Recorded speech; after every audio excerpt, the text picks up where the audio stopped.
It is not a soldier's duty to reason why. It is a soldier's duty to do or die.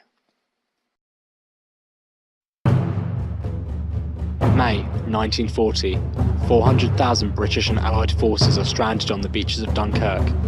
Bloody, battered and beaten from long weeks of rigorous fighting, these men were exhausted and desperately low of morale, with little hope of escape. The whole root and core and brain of the British Army seemed about to perish upon the field, or be led into an ignominious and starving captivity.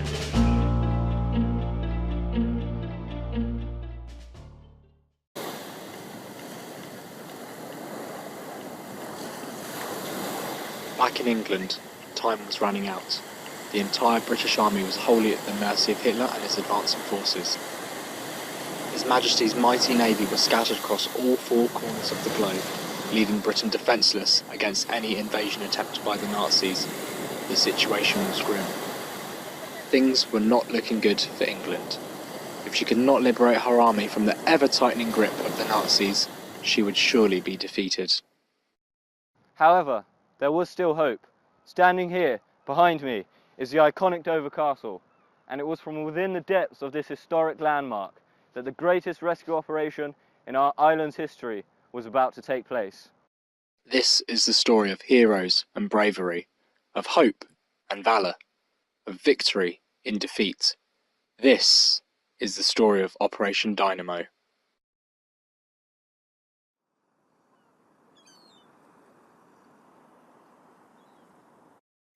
On the 26th of May, an announcement from the Sea Lords in Dover commenced Operation Dynamo.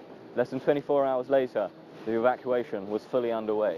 This was the plan for all available vessels to rescue British and French troops from the coast of France, from steamers to ferries, merchant ships to private yachts, large or small. The English public came to their aid.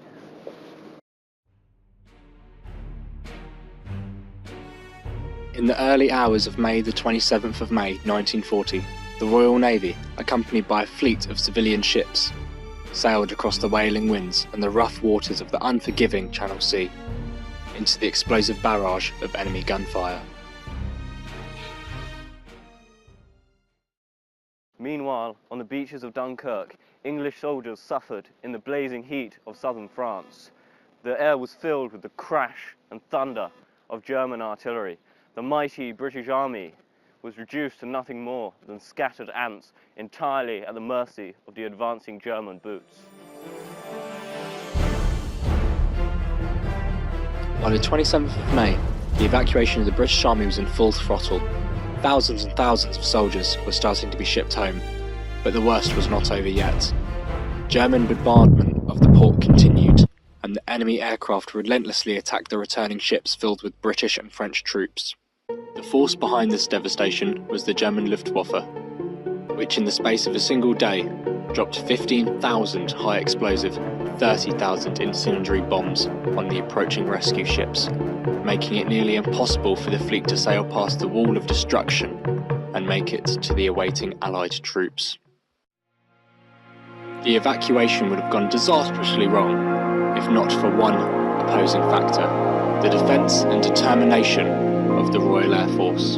No later than a day, 12 patrols majorly consisting of squads of 12 aircraft constantly kept the Luftwaffe at bay. Reconnaissance aircraft successfully gathered enough intelligence to pass on to the fighter squadrons and Spitfires, who in turn used the information to locate the largest German aircraft threats and eliminate them. Over the course of the evacuation, the RAF claimed 262 enemy aircraft, whilst losing only 106 of their own.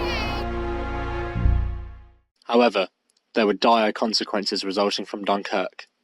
There were two substantial repercussions, one being the amount of soldiers left behind, the majority being French troops.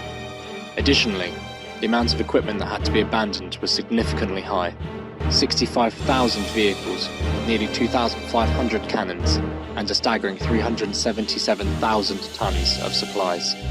All the equipment was left behind, awaiting the clutches of the colossal German army.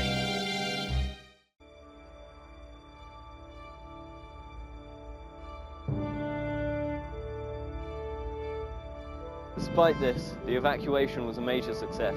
Nearly 350,000 Allied troops were rescued from the beaches of Dunkirk, when the original estimation was only 30,000. Never before or since in the history of Britain has our country been more unified, and it was the legend of Dunkirk that led England and her people to carry on fighting the Nazis in the face of overwhelming adversity. It was the spirit of Dunkirk that won us the Second World War.